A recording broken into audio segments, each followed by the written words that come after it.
Hello and welcome to the Ice Guys. This is the show that takes you into the world of the National Hockey League. Every game, every day, from a betting perspective. With pro sports handicappers, Ian Cameron, Alex B. Smith, and various guests from the world of hockey and sports betting. And now, here's your host, Ian Cameron. Welcome to the Ice Guys, Friday, October 24th. Ian Cameron, Alex B. Smith, and we got our guy, Matt Robinson, back in the house, and he'll be on with us Fridays this year, not Thursdays. So he'll be Tuesdays and Fridays for Matt with us on the show next week and moving forward. So good to have Matt with us. It's an exciting day. We got the Ticat golf shirt on. We're rocking it because it's the final home game for my Hamilton Tiger Cats in the CFL regular season tonight. I'll be down at the stadium for that, and they will be showing Game 1 of the World Series, Dodgers-Blue Jays, on the video scoreboard in the stadium during the Ticats game and after it. They said they're basically going to show it with sound down, obviously, while the Ticats game's going on. But then when the Ticats game's over, they'll keep showing it, but they'll turn the sound up on the baseball game. So it's going to be, obviously, that'll be fun. Looking forward to that. So it'll be a fun night coming up. So as a result, got a lot of things to do, places to go. As far as yours truly, so we'll keep the show at a brisk pace today. It's a good thing there's only 4 games on the NHL card tonight. But I try to say something on every game. I'm, for sake of brevity and time constraints, I'm just going to pick a couple that stuck out to me. Islanders overs and death taxes and Islanders overs. I mean, that's all you can say right now. They've still gone over in every game this season, 7-2 thumping over the Detroit Red Wings last night. And say what, they're scoring goals right now. Their offense has been good. Matthew Schaefer's been a revelation. So big win there for the Islanders there, 7-2 over Detroit. And hey, that's Cam Talbot sometimes. You know, he had those great performances against Toronto, and then he gets lit up like a Christmas tree in October last night against the New York Islanders. What a win for Alex B. Smith's Chicago Blackhawks last night. Great job, 3-2. Spencer Knight was great again. Gave him a chance. Tampa did put on a good push in the third period, but good saves. I think their team defensive game is improving, getting better for this young group. You're seeing Connor Bedard get bloodied up and say, I don't want to come off the ice. You got to love that kind of mentality. And then just a terrific game winner for Ryan Donato. Donato's Pizza with a great game, 2 goals. Terrible rebound control, though, by Vasilevsky. That's the kind of stuff he does not do when he's in his top form and he's on his game. And he has not had, the best start to the year. So nice win there for Chicago, 3-2. What else took out? Anaheim Boston was a shit show. It was like hockey on meth or something, or hockey on drugs or something. But it was just absolutely crazy to see that game. 7-5 Anaheim in that one. You could tell it was Mrazek and versus Korpisalo matchup. That was not J.S. Shiger and Jerry Cheevers in that game for the 2 of the greats, of course, for each team from the past. But crazy game. I'll take it. That was a great game for yours truly. First period over, full game over, Anaheim money line, Anaheim team total over. Can't ask for better than that. 7-5, great result there. Ducks are a better team. That found ways to win. What a great timeout by Q. Joel Quenneville, that crazy 5-3, all of a sudden, bang, 2 goals, 5-5. Maybe Anaheim panicking a little bit, but no, Joel Quenneville takes the temperature of his team, calls that timeout, and they score right after that. Troy Terry to give them that 6-5 lead, and it settled everything right back down again. Sharks' first win of the season in overtime against the Rangers, so Ryan Warsofsky's kids are safe now with that Sharks 6-5 win in overtime. First win of the year. But man, I mean, they needed one desperately, and that's probably a real bad look for the Rangers. Pittsburgh doesn't know they're bad yet. How about that win? 5-3 against Florida. 6-2, the Pittsburgh Penguins now. Like I said, this is kind of what they did last year. They got off to a pretty good start in October, and you pump the brakes to fade Pittsburgh. Now's not the time to do it. Probably later on there'll be an opportunity to do that, but right now they're exceeding expectations early on. Give the Seattle Kraken credit, too. Brutal spot. 6th road game in 10 nights, end of that trip, and you go to Winnipeg and you shut out the Jets 3-0. Great job by Seattle, and a much-needed win after a really struggle and rough road trip it had been for them. Nashville beats Vancouver 2-1. Another rough night for Joel Hofer last night. Utah, 7th spot on the board. They beat the Blues 7-4.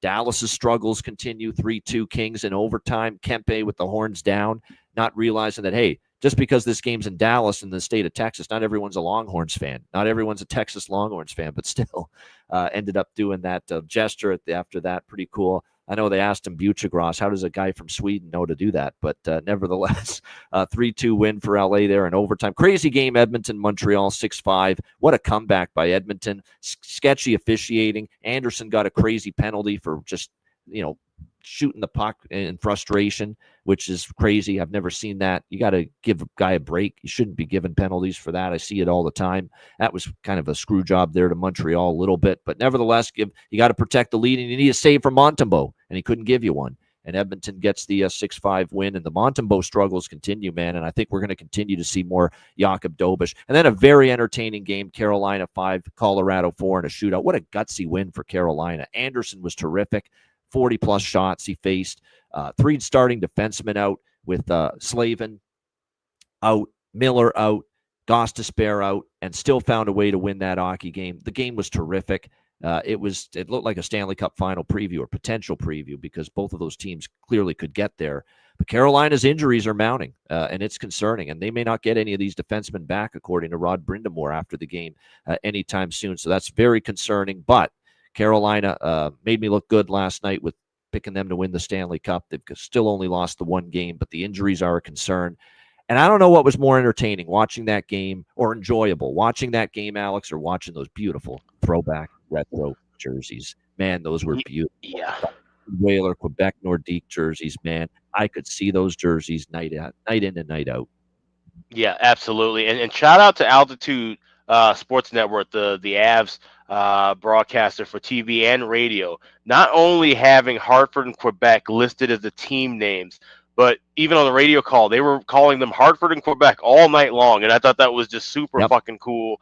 For those of us old enough to remember, saying it's an old Adams division battle, yeah. Exactly, yeah. For those of us old enough to remember, at least for us, for me, at the end of it, but certainly that was just a great piece of nostalgia and just hockey history in general. I'd love to see more of that. I'd love to see kind of how like the NFL adapts that, where put those throwback uniforms against each other on for different nights, like Hawks Wings, any of the original 6 teams. That was cool to do. Just bring some of those old jerseys back into rotation and just have that nostalgic historic feel. And it's funny because they were talking about it through the broadcast too, about I said, you wear your alternate jerseys, it's not that big of a deal, but when you do something special like this, it gets the whole room jazzed up. And that's what they were saying on the Avs pregame show. And sure enough, the action looked like both teams were full of energy. Like I said, that game was high octane. So anything that adds to, like I said, this is still entertainment at the end of the day, and anything that adds to entertainment value certainly can boost up and sometimes give an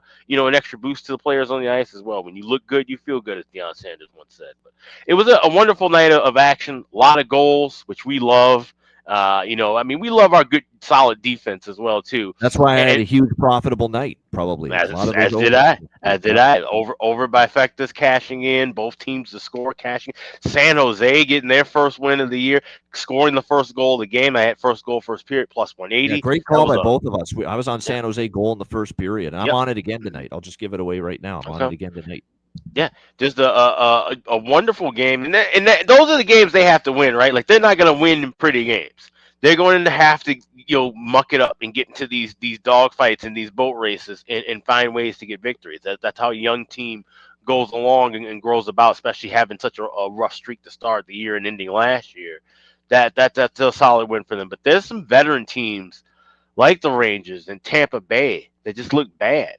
Now the Hawks played their ass off, okay, and I'm thrilled with how great the Hawks look. But the biggest takeaway from that game is that Tampa Bay is a mess, and I don't know where this is going to straighten out. And I said it, breaking down the game yesterday. This is the time where Tampa Bay is supposed to be earning points and getting victories, especially when you see Florida kind of struggling, when you see Toronto just kind of floating around but not looking like their superpower selves.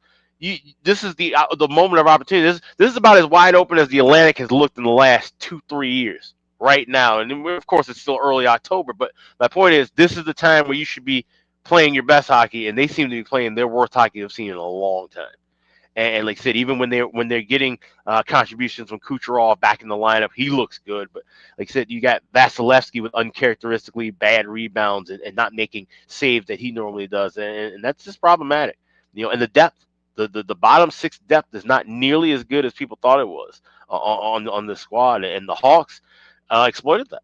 Late, and the Hawks, like I said, barreling down defensively. That's what's been really impressive with this team. Not just Spencer Knight playing well in goal, which we knew he would, being a good goaltender, but to have those blue liners and the forwards, like you said, roughing it up. Connor Bedard still not taking shit. Like you said, all right, high stick me, cut me open, but I'm getting back on the ice. Showing that kind of fight, showing that kind of fever. That's what's needed, and it's a good sign so far. Yeah, no doubt. It is a good sign. You're right. Lots of concerns about the Hawks. Aaron's spot on. Vasilevsky, and the bottom six is an excellent point. We're a long ways away from the Coleman, Gord, and third line from years ago with Tampa Bay that was just dynamite. It was like the Lundell, Lusterine, and Marchand line for Florida last year in the playoffs for the Panthers. Tyler Johnson's not walking through that door. Yeah, no doubt. Good Barclay Goodrow. That was the other part of that line. Goodrow, Gord, and Coleman. That was a great third line for them in the playoffs 3 years ago, Tampa Bay. They don't have that kind of third line anymore. They just don't. They're not getting enough from the bottom six right now. No question about that. And one last thing about Carolina, Trip Tracy, man, such an underrated analyst, because I listened to a good chunk of that game, watched a good chunk of that game with the Carolina broadcast. He's good enough to do national games. He never has, but he's good enough to do national games as far as I'm concerned. Matt, I know Ryan, your brother, a little pissed off with you, the Dallas Stars last night. We got to remind him it is October. It's a long season ahead, and as long as Dallas gets in the playoffs, it's all that matters is April and beyond what they do. But nevertheless, you don't love seeing the way things are going for the Stars, but I'm sure you'll talk about them. Then what else stuck out to you from last night? Yeah, I'll kind of start at the beginning, and then Dallas was obviously one of the later games last night. But as you guys mentioned, great night. A lot of overs. Of my 3 premium picks, I went 2-1. 2 of which were overplays. Detroit and Islanders, obviously a no sweat. The over that in that one was 5.5 when I jumped in and got to 9. And then I had your best bet yesterday, Ian, was also what probably would have been my best bet, and it's Avs Canes. I mean, you've got 2 firepower offenses. You've got injury issues on the Canes side of things. The Avs started out really strong defensively this year. Wedgwood was playing well. And it's not to say he's not anymore, but, there's very good upside offensively with the Avs decor, but there is gaps at times with the depth as far as, keeping the puck out of your net. And I talked about it at the beginning of the season. Wedgwood is arguably, a top 1 or 2 backup in the NHL. But historically, that's been his role as he comes in, 18, 20 games on a high end. So it was going to be interesting to see him play night in and night out while Blackwood's out. So, I figured the floodgates would open a little bit on the defensive side, but, especially the Avs at home, they're always capable of pocketing 3 or 4. So I actually jumped in on that one at 5.5, and, with the overtime, it got to 9 as well. So those were good games. Good games as far as overs go. I don't know if I'd say the Islanders Detroit was a good game. It was a pretty dominant game by one side. I was a little bit shocked at how dominant, but the streak continues and it'll continue into. I'll get into. I think at the end of the show, I'm going to mention my best bet and bargain bin for tomorrow's big card, just because we've got a small one tonight, and the Islanders are involved in that as well. So good to see San Jose, get their first dub. Me living out here in Reno, a lot of my friends are Sharks fans naturally because they grew up in this area. And, San Jose, prior to Vegas moving to Nevada, San Jose is and still is closer than Vegas is. San Jose is 3.5 hours. Vegas is like an 8-hour drive. That's a nice little fact. I didn't know that. A lot of Shark fans out there in the Reno, Tahoe area. Yeah. And just naturally, Reno, there's a lot of Bay Area folks in general as well. So, you mix those two, you get a lot of Sharks fans. So they obviously know what they're working with. None of them have very high expectations or anything like that. But they are, they were excited to see Celebrini get a hat trick at MSG, something he'll probably always remember, getting the win. It was good to see. Obviously, a lot of question marks for the Rangers. Which leads right into Dallas. As you mentioned, Ryan was pretty upset last night. I still think it's too early, and just given, Matt Duchene being out the last few games, that hurts their offense quite a bit. He's had his playoff struggles the last couple of years as far as, how many points he's getting and things like that. He has had some big goals in both the last two playoff runs.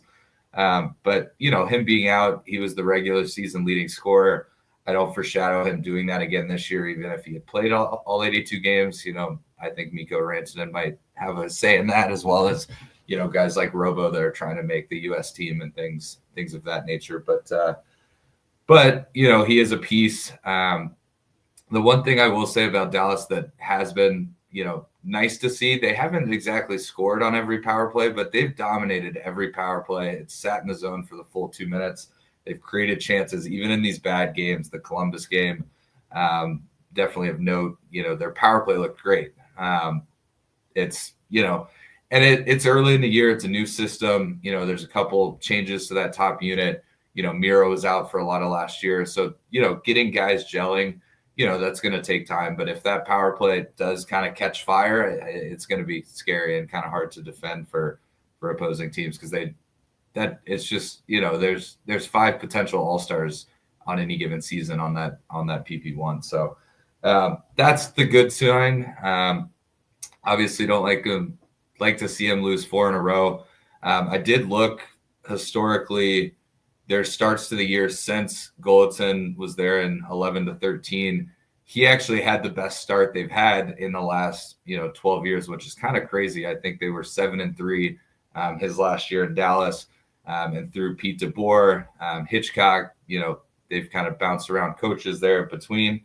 They've been like 5-5, 4-6. So it's not uncommon. And I think I heard another radio show talking about it, but it's interesting that, you've got the Oilers kind of just staying afloat. You've got Florida, obviously has some major injuries, but, just kind of middle of the pack right now. So I don't think it's uncommon. I mean, you've got Detroit's 5-3, Pittsburgh, as you mentioned, I think off to 6-2, I think you mentioned, so there's teams that are doing well to start the year, and then there's teams that are kind of just sticking around. And I think, if you told me Dallas would be 3-3 through 6, I would have taken it. And I'm shocked at how they got to 3-3. Winning in Winnipeg, winning in Colorado on the road to start the year was pretty surprising. But, I think if we're 20 games into the season and we're seeing similar play where they can't put, 3 periods of solid play together, then it's maybe a little more concerning than right now. I have not been betting on Dallas. I did have the first period and full game over in that Columbus game. I didn't have anything last night. It's definitely a wait and see time. And that's sort of a trend amongst the NHL. Right now the Islanders are an over team. It's almost automatic, but in 40 games, we'll see if that kind of continues. So no, there'll be regression, but you just ride the wave until it stops or until it comes back down to earth. Yeah. Exactly. But yeah, there was, to be honest, totals were great last night. I think everything was profitable from that front. There was only like one game that I had the over, I think in the Flyers Senators game that, ended 2-1. The sides, on the other hand, were kind of surprising. I felt pretty good about the Canucks. I felt pretty good about Winnipeg winning at home. There was a lot of teams, you expect Florida to win that game at home. You expect Tampa to win that game at home. So, there was a lot of sides, interesting factors, but overall, even the Blues, I think, Ian, you mentioned it on the show. You were pretty high on the Blues last night. Utah goes into St. Louis and drops 7. So, that's pretty surprising. Like the Carolina Avs game was a toss-up, in my opinion. That wasn't shocking to see Carolina get that win, but there was definitely some surprises. So, overall, profitable night because, again, as you guys know and as you guys tail a lot, big totals guy. So a lot of first period. I think of those early games, 4 of the 5 first periods hit, and I had two game parlays going. So right off the bat, two like plus 260 parlays hit. So good stuff to start, and hopefully that continues into the short card tonight, and another big Saturday tomorrow.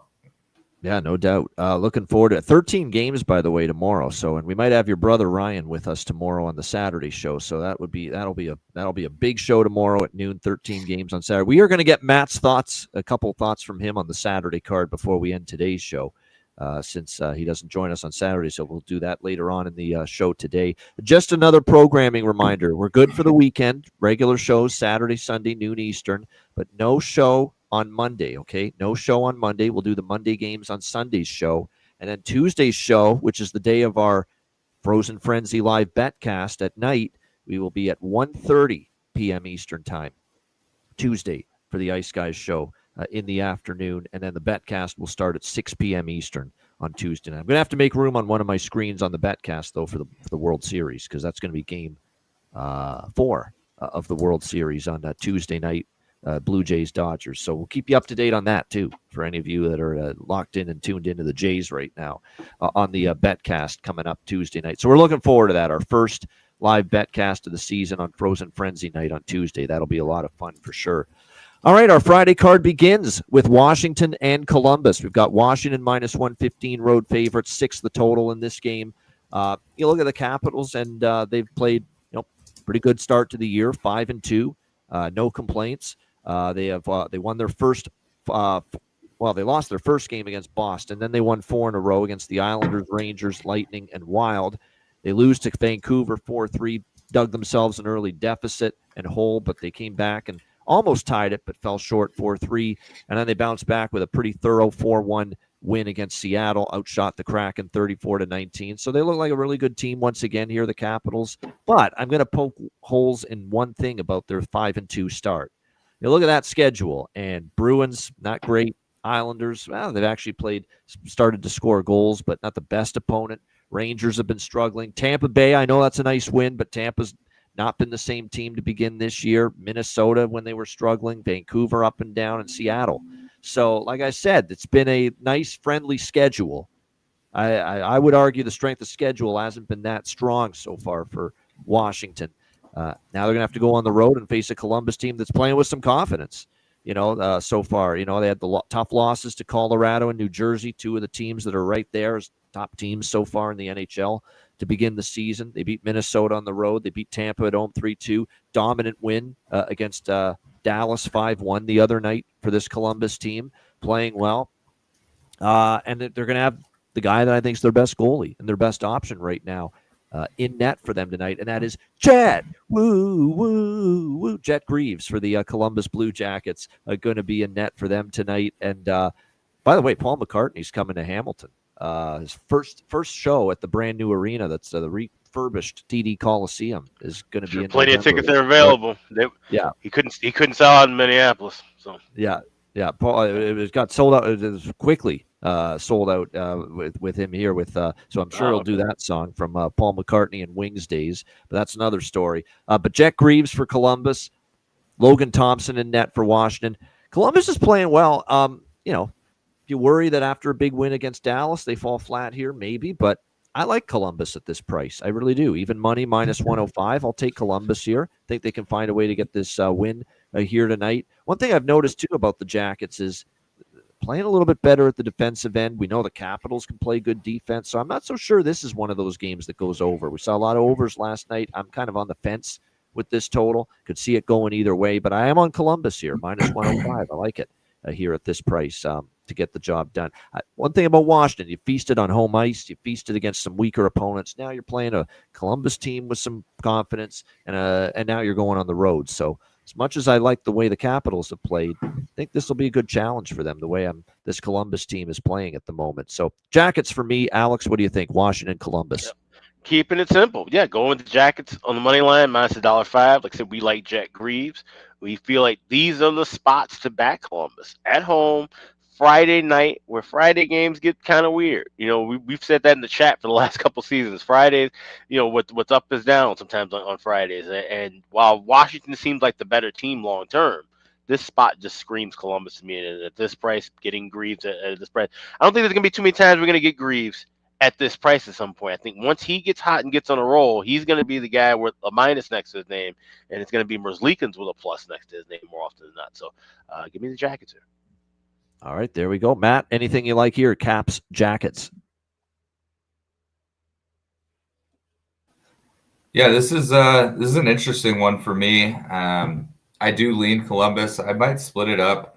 I'm seeing the natural team total at 2.5 minus 175, so not a lot of value there. But I might bump it up to 3. I think it's like minus 115 on MGM, and just take Jackets and Columbus team total. With that being said, I don't love the over in this one. I think both goaltenders are pretty solid. I think we could see a first period over and then things kind of settle in. But I do think whoever wins this game gets to 3 goals. I could see like a 3-1 finish here. So I'll be on Columbus and the team total over 3. But pretty light because this wouldn't shock me if Washington went into Columbus and got it done. It's kind of a light lean for me here with Columbus. A couple actually, I'm on 3 player props here to score a goal tonight, and all 3 have scored goals in back-to-back games. We're getting good prices with a couple of them. One of them being actually all 3 of them are good prices. Kent Johnson, Columbus has scored in back-to-back games, plus 320. Ryan Leonard, we know this is going to be a guy that could be one hell of a player at the NHL level for Washington. Slow start last year when he got the call up for the playoffs, but boy, he's starting to get comfortable. He's now found the back of the net in back-to-back games for the Capitals. So Ryan Leonard, I think, is a good goal prop. And how about from the blue line? Jacob Chikrin for the Capitals, back-to-back games with a goal for him.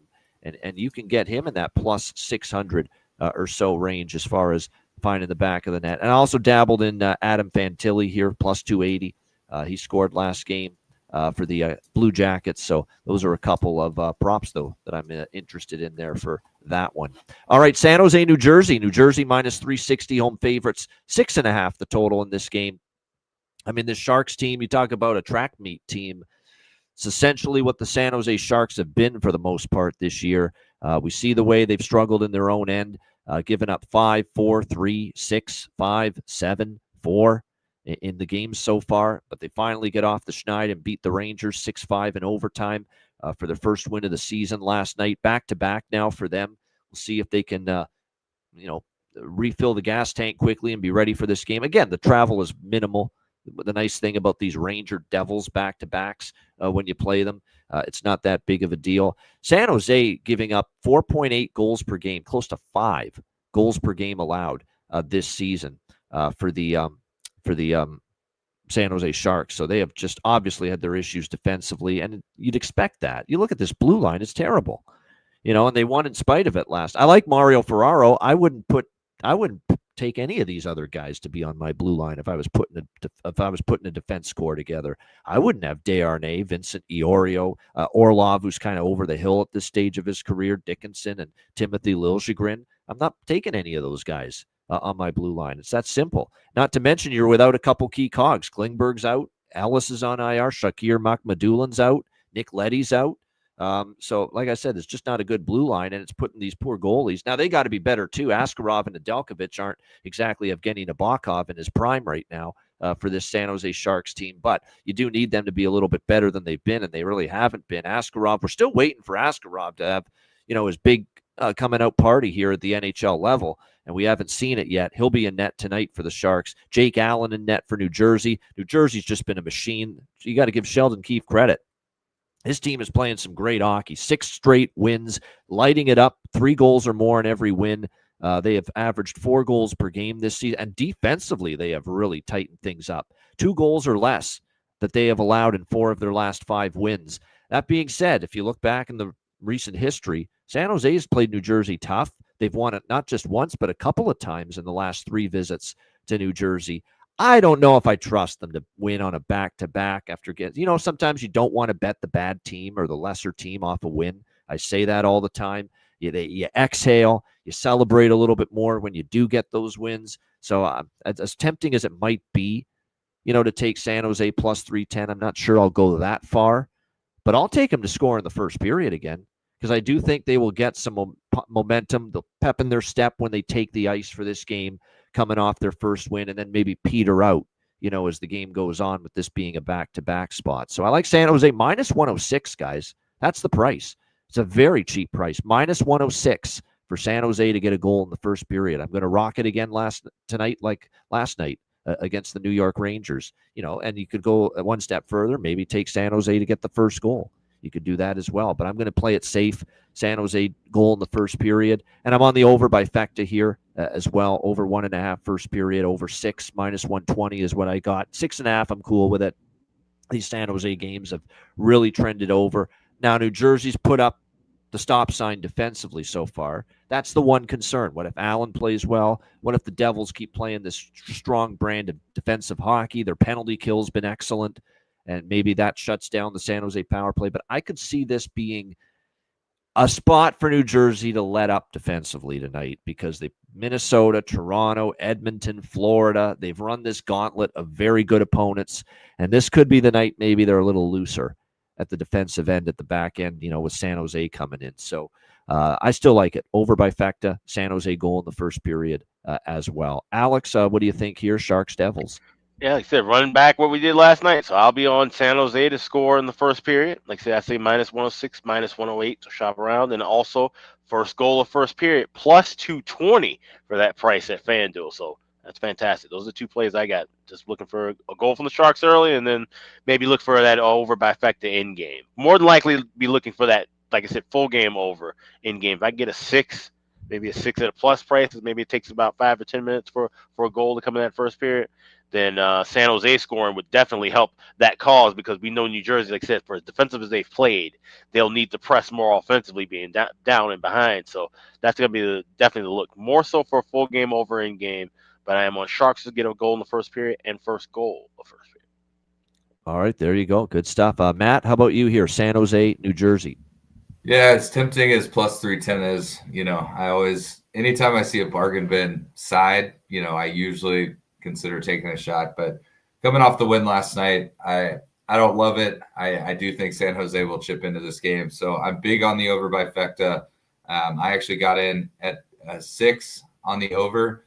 And then I did a same game parlay of 1.5, 5.5 for a little bit of a plus money price. I could even make an argument. I don't know if I'll take it for both teams to score in the first. This seems like one of those games. San Jose will score. New Jersey will settle in a bit, knowing they're at home, knowing they're playing an inferior team, and then maybe pop 1 or 2 before the end of the period. I definitely wouldn't be shocked at that. But yeah, pretty simple. Just over by Fecta for me. And then a couple props here for me. Yeah, Devils next 4 games, Colorado twice after this, and then they play San Jose again, which obviously would be in San Jose. So it's a weird schedule coming up for the New Jersey Devils, no question. Palat point says Rich H, liking that for a point prop here. I got a couple goal props in this game, a couple players that have scored in multiple games. I'm going with the Russian kid playing well for New Jersey, Arseny Gritsyuk for them, or at +360. Good price right there with him. He scored the last game, scored in over half their games so far this year. Celebrini's scored in back-to-back, +270. And here's I was wondering if this was just a one-year wonder with this guy who's just out of the minors, ends up in Ottawa, has this career year offensively, and has that red-hot start to the year. And now he's here in San Jose, and he's scored in back-to-back games now for them. Adam Gaudette. Remember this guy? He got off to this crazy hot start last year. Well, he's scored in back-to-back games now for the Sharks, like he did in Ottawa last year, having a good month of October, plus, in that +700 range as far as finding the back of the net. So, like I said, I think it's worth a shot there with Adam Gaudette with the back-to-back games with a goal for him. And what a price you're getting, too, in that 700 or better price for him to find the back of the net here tonight. All right, Toronto, Buffalo. We've got the Leafs -125, road favorites, 6 the total. Speaking of 6, what a night it's going to be in the 6, also known as Toronto. You've got the Leafs playing in Buffalo against the Sabres. You got the Toronto Raptors in the NBA playing their home opener against the Milwaukee Bucks. And, of course, Toronto Blue Jays, Game 1 of the World Series, hosting the LA Dodgers. So quite the sports night for the city. And yet the Leafs are the ones that are playing the worst of all of them. The Raptors had a great first win of the season the other night in the NBA. Jays are obviously doing what they're doing. And here's the Leafs, coughing and sputtering and wheezing along to a mediocre start to their season off another loss to New Jersey the other night in that game. we'll see how they fare here in this one. Craig Berube frustrated with the lack of production from his top line. I've never seen a game with Austin Matthews as invisible as he was against New Jersey. Like, he really did next to nothing in that game. And usually in most games, he does something that you notice. Not at all in the New Jersey game. So we'll see if there's a little bit more pep in the step of the captain of the Leafs here tonight in this game. Again, Craig Berube trying to shake up the top, get Matthews going, find a way to get something from his top line. He looks like he is really going in the blender because Matthews is going to center William Nylander and Bobby McMann. Me and Bobby McMahon. Bobby McMahon's now up on that top line with William Nylander and Matthews. So interesting to see if that trio now works. Nothing else has, so not consistently. So Craig Berube is going to give that a shot now as the top line. Matthew Nyes will now actually get down to the second line with Tavares and Michelli. Easton Cowan back in the lineup after being a healthy scratch with Nick Waugh and Dakota Joshua, and Max Domi on the fourth line with Calle Yarncroke and Steven Lorentz. So that looks to be the forward group tonight. No Morgan Rielly, no Christopher Tanev for the Toronto Maple Leafs tonight. Two of their more veteran defensemen, both out. Tanev is going to be out, it looks like, day-to-day right on injured reserve. So this looks like it could be a little bit more than day-to-day for Chris Tanev. And Morgan Rielly out for this game, undisclosed absence for him. So, a little shake. Now, they do have some options back there. Dakota Mermis and Philippe Myers are going to draw in. These guys have played before with the Leafs at times last year, but you're still going to miss, obviously, Tanev and Rielly on the back end. Buffalo lost, obviously, against Montreal early in the week, but bounced back. Colton Ellis winning his first start in the NHL against Detroit 4-2. They've won 3 straight here at KeyBank Center on home ice. They beat Ottawa 8-4, shut out the defending champion Florida Panthers 3-0, and obviously had the win against Detroit 4-2. So they've suddenly started to win games on home ice. 3 straight home wins for Buffalo coming into this one. Toronto's owned this series recently. 5 straight victories over Buffalo, including 3 straight here in Buffalo that the Leafs have beaten the Sabres. But I don't want much to do with this game. It's a pass for me, honestly. The total's tough. I could see it going either way. Although it is worth noting for the longest time, Leaf-Sabre games were an automatic over bet. But, suddenly the last 2 of the last 3 times they've played in Buffalo, the game has gone under, and 3 of the last 5 meetings have gone under. So be a little bit careful with that. Lyon is going to be a net for the Sabres. He's played more good than bad. And, of course, Anthony Stolarz for the Toronto Maple Leafs. It's not much here for me. Pass side. I do have some props I like.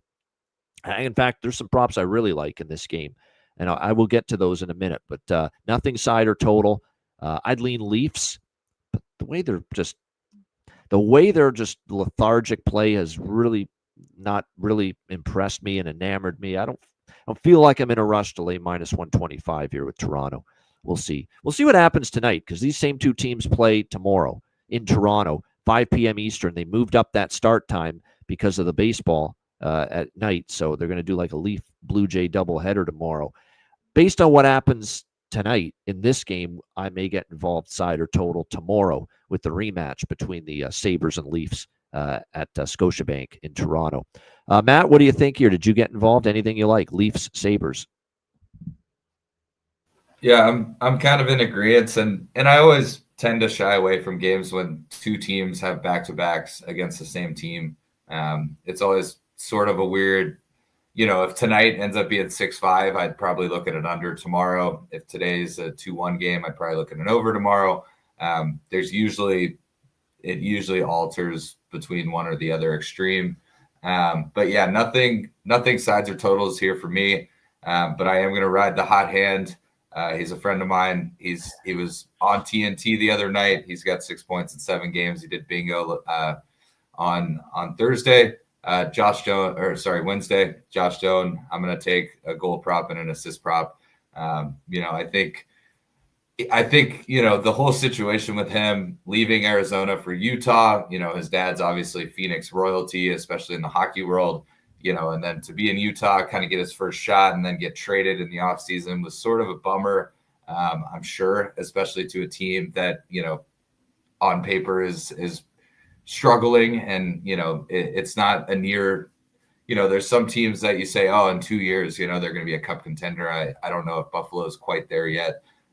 They do have some good pieces, but I think he's getting a lot of opportunities playing on the first power play. He's played first line minutes some nights, so I think it's good for him as an individual in his career. I'm sure he'd love to play for the Stanley Cup this year, but it doesn't look that way in Buffalo. They are trending upward in the sense of they are playing a little better as of late.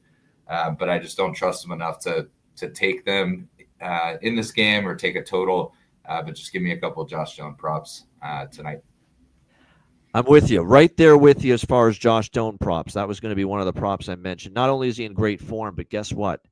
Pop Stone, Shane Doan, that is. Guess who he works for right now? Oh, yeah, the Toronto Maple Leafs. So he's going to be in the building. Dad's going to be in the house to watch Josh Doan, his boy, play. So if any more reason to play well for Josh Doan is not required for tonight, no question. So like I said, it was Shane Doan as an advisor. He's in the management group. He's in the front office right now for Toronto, Shane Doan. So he'll be there in the building. And like I said, another reason to like Josh Doan props. I'm on Bobby McMahon to score. He's on the top line with Matthews and Nylander. This is, I think, the right time to go back to the well with Bobby McMahon for Toronto to score a goal. And I'm going to take a shot. I like these situations sometimes. Talented kid, out of the lineup, healthy scratch, gets to sit and watch for a game, but now he's back in, eager maybe to make an impact. I'm going to give Easton Cowan another shot tonight for Toronto now that he's back in the lineup as well as far as a goal prop tonight in this game. Alex, I know you said pass, but anything you want to add for Leaf Sabres? Muted. Oh, there we go. We'll have a little piece of that Josh Doan goal. I'm seeing plus 250, plus 260. That's something we're playing small. I would pay, as far as sides and totals go out past this. Although it's a good point to note, this would normally be a heavy Leafs attended game. Maybe with the Jays playing as well. And I'm sure they're not going to make the concession to show the Jays game in Buffalo like they will in Hamilton and everywhere else in Canada. Maybe there aren't as many Leafs fans. Maybe this is a little bit more of a Buffalo side crowd. And of course, then vice versa tomorrow. Of course, when you're in Toronto, like I said, everything's kind of big. Everything big that's going on right now. Maybe there's a little bit of a distraction, a little bit of a just kind of. We talk about how teams can rally off of that, but maybe it's more distraction than anything else. So that's the reason why I'm kind of pacing lightly on this game, and maybe even for tomorrow, it's kind of a reactionary to look at what happens tonight, or it's probably going to be a pass for tomorrow as well. All right, there we go. Good stuff. So I just want to make that. Doan, McMahon, and Cowan are the main props for me, goal props in that Toronto. And here's one for Buffalo. He's on the fourth line, but why not? Sprinkle a couple bucks on it. He scored in back-to-back games. Tyson Kozak, plus 900. Back-to-back games with a goal for Buffalo. Why not? Little shot there. All right. Didn't we just see this game? We did. It was earlier this week, Calgary and Winnipeg. We've got Winnipeg minus 135 home favorites, 5.5 the total in this game. I don't know if I have the guts to. Here's the thing. This got so screwed up. This really did. I was hoping, believe it or not, and I hate Calgary. I think they're terrible. I think they're going to have a rough season. They can't score goals. They can't put the puck in the ocean. Dustin Wolf has not been although he's been better lately. He can't blame Dustin Wolf for the Montreal game. I thought he was really good.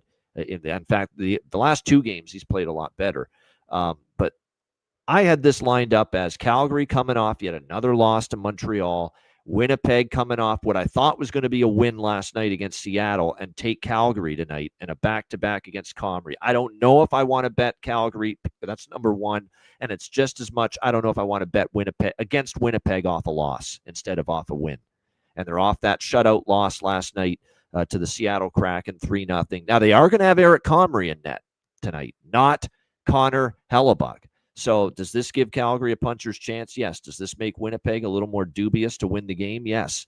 But Comrie's still capable every now and then. I've also gotten in trouble at times where, wait a minute, Comrie is in net and he actually plays well. And he did play well in the one start he got this year against the Islanders. He faced 35 shots, only gave up 2 goals. Only gave up 2 goals in that game to the New York Islanders, a 5-2 win. So he played well, and he's capable of playing well. There's just a lot more variance and up and down in his game. Consistency-wise with Eric Comrie compared to Connor Hellebuck. So there's no now. I'm not on Cal. I gave them a little because they're not going to go 0-82. They're going to win a game at some point, and they already have won one game, but it's a situation where they're not going to lose every game remaining. It's just this does set up well. They've got the rest advantage. They lost to Winnipeg at home earlier this week. They're facing Comrie, not Hellebuck. There's reasons to like Calgary in this spot at this price. I just don't know if I can do it with Winnipeg off a loss. If Winnipeg's off a win last night, they've shut out Seattle 3-0 instead of getting shut out 3-0. I'm probably taking a shot with Calgary tonight as a plus money underdog with Wolf and Net, who is confirmed tonight for the Flames. But now with Winnipeg off a loss, I've got a little hesitation to do so. I also sprinkle, and I've been a Mr. Calgary team total under and unders in Calgary games, but I did sprinkle a little bit on the over here. I mean, it's 5.5. Calgary is throwing everything at the net. It's just not like 40 shots the other night against Montreal. And the puck's just not going in the freaking net. You got to think tonight against a back-to-back Winnipeg team on back-to-backs, if they throw that kind of shot volume, anything close to 40 against Comrie tonight, even though he only gave up 2 goals in his one start against the Islanders, you got to think they're going to score a couple tonight. You got to think. They still have a Huberdeau and a Kadri and a Matt Coronado. There are still some guys that can put the puck in the net on this Calgary Flames team. Coleman, you go on down the list. I mean, there are people that can score on this team. It's just, but when your only goal, and no disrespect, he plays hard, but when your only goal the other night against Montreal is from Adam Klapka, it's not a good sign necessarily for Calgary. But it's treacherous because this team just cannot buy a goal to save their lives right now, Calgary. So it's treacherous to think this way and bet this, but I'm going to over 5.5 here tonight, minus 115. Thinking that just, if they get that 40 shot volume like they did against Montreal tonight against Comrie, you got to think they could get a couple here tonight. Maybe not. Maybe they're just that offensively challenged. The puck luck is that bad for Calgary right now. But I'll take my chances that for one night, the offense comes to life at least a bit for the Flames, and that Winnipeg, off the shutout loss. So I think offense becomes their, main focus. Like we can't get shut out, at home like that. So offense becomes the focus for Scott Arniel and the Jets tonight. So 5.5, I'm taking my chances with the over. Alex, what do you think here? Flames, Jets. Yeah, this is a game I'm looking forward to because I got quite a few plays here. I've got 5, and starting with the over by Fecta. Like I said, I don't mind. Like I said, Wolf has played well, but he's still been giving up some soft goals at times. Eric Comrie in net had a good start, but we know how shaky he can be. This is a good price, minus $1.15 pregame for over 1.5, minus 120 for the over 5.5. I jumped in all over that. I do like a Calgary player to score a goal tonight as my bargain bin. But I'm also going draw. I grab plus 330, and I have Gabriel Velarde at 75-1 to score the overtime winner for the Jets. Yeah, it was 2-1 in Calgary earlier this week, a 2-1 win for the Jets. I will say this, though. The over is still 1, 2, 3, 4, 5, 5-2 to the over in the last 7 meetings between Calgary and Winnipeg. It was 5-1 to the over before that 2-1 Jets win earlier this week on Tuesday. So keep that in mind. Actually, it was Monday, that Calgary and Winnipeg game where Winnipeg won 2-1. So, like I said, with the rematch just a few days later, sometimes I buy into that theory too. If it's the same 2 teams in less than a week, first game goes under, the second often goes over, and vice versa. If the first game goes over, the second goes under.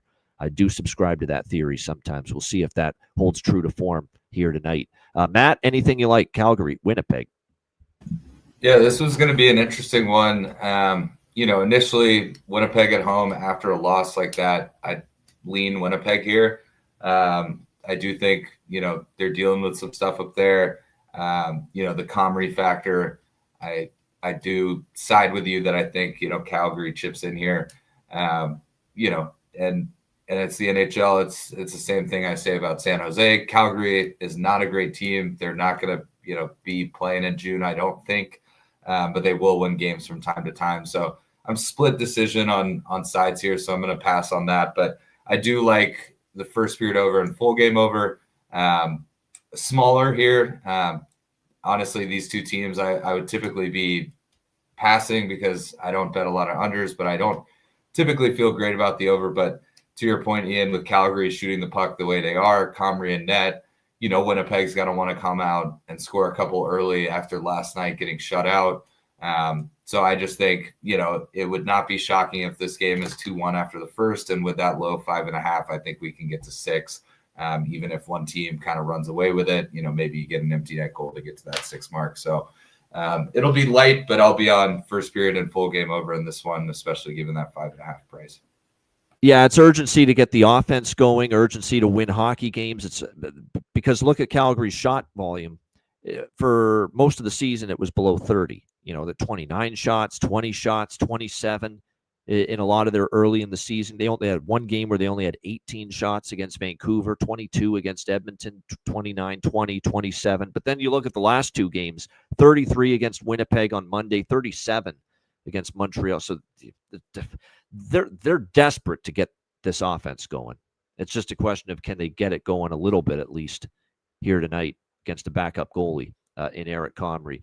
All right, there you have it. Great stuff. Shout out to everyone in the chat. Hit the like button. We appreciate it very much on this Friday.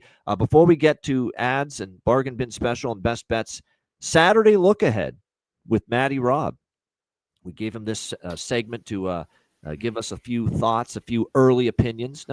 May not have locked in anything yet, but just a few early leans, a few early opinions for the Saturday board. Matt, what are you eyeing, I should say, for Saturday? Yeah, obviously a big card. There's a lot of interesting games on it. We mentioned, tonight's game with Toronto and Buffalo could influence some looks there. So I'll definitely be checking out tonight's game, seeing what that looks like. At first glance, there's a couple overs I like. There's a couple, games that I feel decent about sides, but again, it's hard in the NHL because you don't know goalies, there can be pop-up injuries, things like that. So it's usually, tonight will be when I start looking at this. But obviously at first glance, Islanders Flyers, I got in at over 5.5. The Islanders haven't had 6 or less goals in a single game this year. So while I can still get it at 5.5, it was a little juiced. I think it was minus I'll be 130. on that too. Yep. Yeah. I mean, and I like it at 6. It'll probably jump to 6.5. The only worry for me is I typically am a little more reluctant with those early start times. Yeah. So I could see it, being a 1-0 first period and then, getting to 6 or 7 goals by the end of the game. So I'll just be on the over 5.5 there. And then if I was to throw out a bargain bin, I'm not positive. He's usually right on the cusp. There's nights he's there. There's nights he's not. But this, looking at that Dallas Hurricanes game, I do lean over in that game as well. It's 5.5. Dallas can't keep the puck out of the net. Carolina, I think, is tied for second in overall goals at 4. Dallas obviously can score some goals at times. So I saw that over is still at 5.5. I think it'll jump to 6 or even 6.5 by puck drop. So I did jump on that as well at 5.5. But the bargain bin is not coming from Dallas. But there was an interesting stat last night going into overtime with the Dallas Kings game. All 4 goals were players for Dallas at some point in the last 3 years. Corey Perry back before his time in Edmonton. But then, CeCe scored. He was on Dallas's roster through the end of the year last year. And then obviously 2 guys on Dallas had goals. So give me Logan Stankoven an anytime goal tomorrow. I don't know for sure, but I think it'll actually be his return to Dallas. He is a guy that, any Stars fan was happy to have Mikko Rantanen come into town and sign an 8-year, extension at a pretty reasonable price, given, some of the contracts we've seen out in Minnesota and things like that. But Stankoven was a beloved Stars player. He works hard. He does all the right things. He's a guy that you root for unless your team is playing against him, maybe in a Stanley Cup final. But tomorrow night, I'd be happy to see him pocket one. I think he'll have a little extra juice. He wasn't really aware that he was getting traded, so it was a bit of a shock to him. So, I think, I think he has a lot of good friends still in Dallas, but I think, any hockey player at that level will have a chip on their shoulder and want to pocket a goal. So that's my bargain bin. It may end up being closer to like plus 290. It just kind of depends on where he falls with the lineup and all the odds and things like that. But there is nights he's a bargain bin player. And I think he scores one tomorrow in Big D. Yeah, I've noticed it, Jonathan. We got to park it for now. Remember our great, beautiful shutout off a shutout loss system last year? Look at those numbers the next game off a shutout loss. 6 unders, no overs in the first period. 5 unders, 1 over in the full game. It's just not yet anyway. Maybe at some point we revisit it, but not right now. So there you go. With that, that's why we haven't been mentioning it nearly as much. I've noticed it's gone just dead, ice cold right now with that. It was great last year, but like I said, hasn't maintained that same level of success this year. Betting overs first period and full game for a team after a shutout loss. Great stuff. WizardSportsPicks.com. We're all there, all 3 of us. So make sure you check that out. Ian Cameron, Alex B. Smith, Matt Robinson, a ton of great handicappers. It's been a tremendous week for yours truly there. 9-2 all sports run. NFL, college football has been humming. NBA's we're scorching the net in the NBA early in the season. Hockey now, after a slow start, has been coming around. So great to see that. Find everybody there, myself, Alex B. Smith, Matt Robinson, all the great handicappers at wizardsportspicks.com. And like I said, eventually we're going to have the long-term subscriptions available. Right now it's single-game premium picks and 3-game, 5-game pick packages, combo packs available on the website, plus daily free plays. Make sure you check it out, wizardsportspicks.com.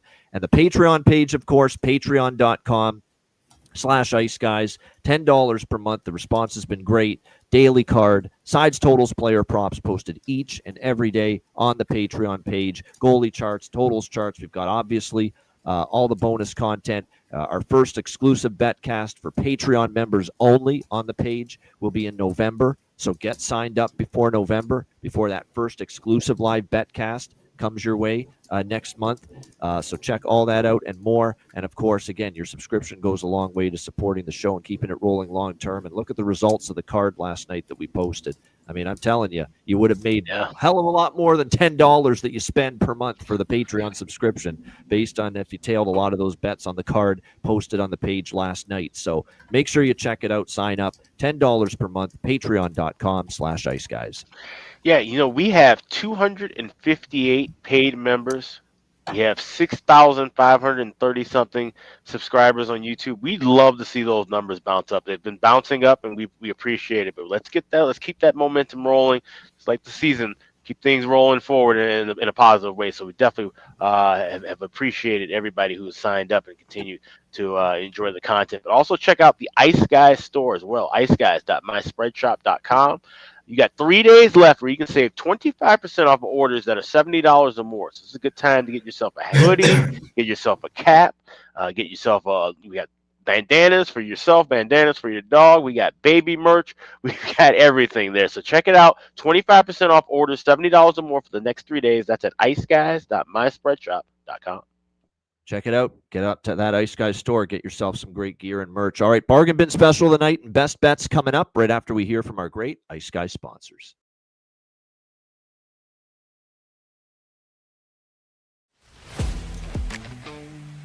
Wizard Sports Picks, featuring the finest handicappers in the universe. Sharp insights, trusted picks, and relentless results.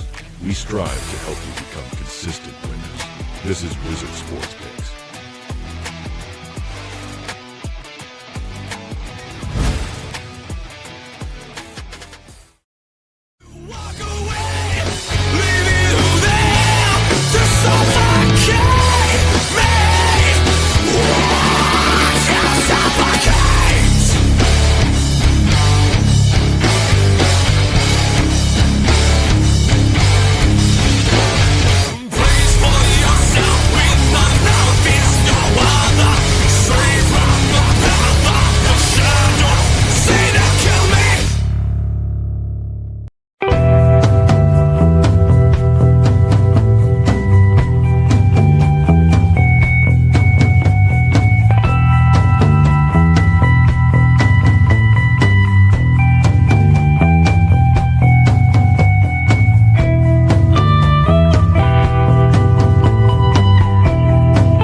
Kings and Queens shop.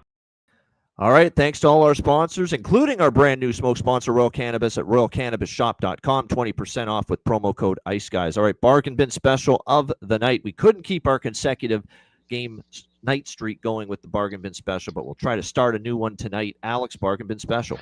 Yeah, let's go to that Calgary-Winnipeg game. And like I said, I like Calgary to get on the board. I like goals in this contest. That's why I like the over by factor. But we're going to go with particularly Michael Backlund to get a goal. You get him plus 475 is the best price I found at DraftKings earlier.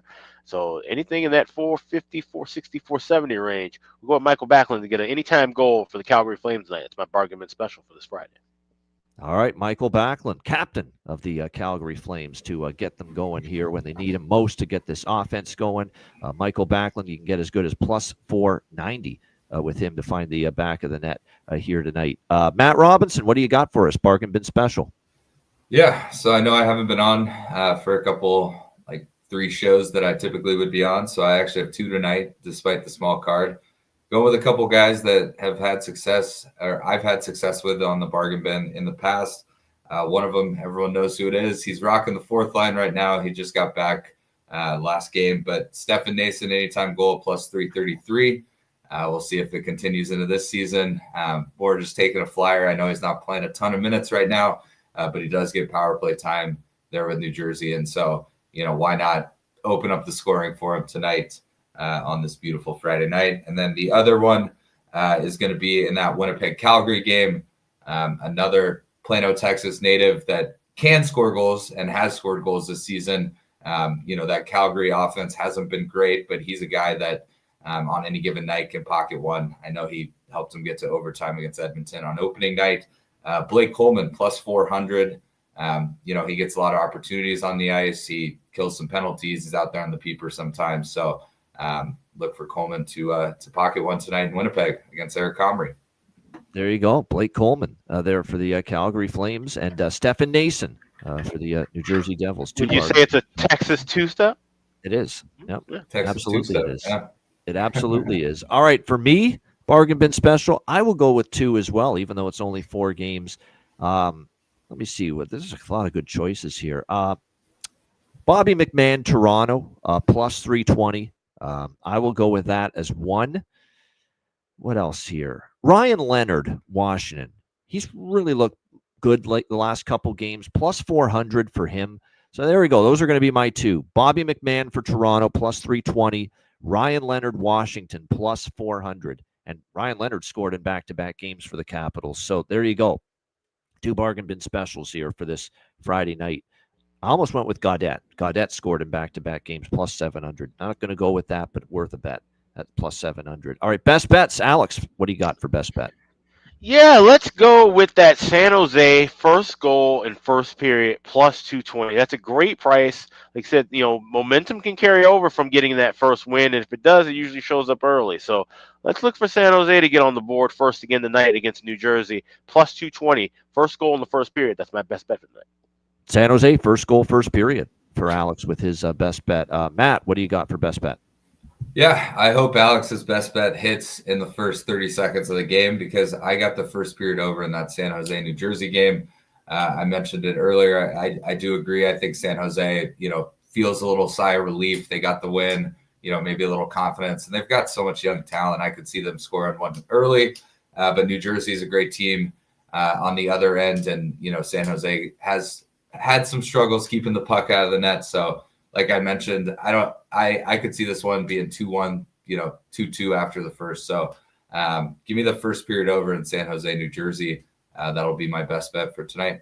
There we go. How about that? All 3 best bets, the same game. We got a San Jose goal in the first period, first goal, first period. We've got first period over, and we got full game over, which is mine. Over 6 minus 122. There are still some 6s, Bet Rivers among others. San Jose, New Jersey, over 6 minus 122.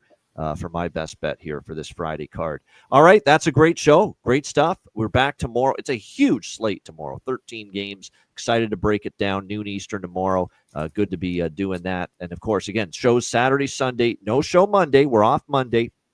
We're back Tuesday for a double dip, 1:30 p.m. Eastern, 30 minutes earlier with the Daily Show, and then the live betcast, Frozen Frenzy style, 6 p.m. Eastern on Tuesday night. Looking forward to that. A reminder, the Ice Guys is live Monday to Friday and Saturday, Sunday at noon Eastern. If you can't watch the show live, download the Ice Guys podcast, and it's on all major platforms: Google Podcasts, Apple Podcasts, Spotify, Stitcher, iHeartRadio, Amazon Music, and more. Download the Ice Guys podcast when you can't watch the show live. For Alex B. Smith and Matt Robinson, I'm Ian Cameron. Have a great Friday night. Enjoy the games and good luck, and we are back tomorrow on Saturday, noon Eastern, for another edition of the Ice Guys.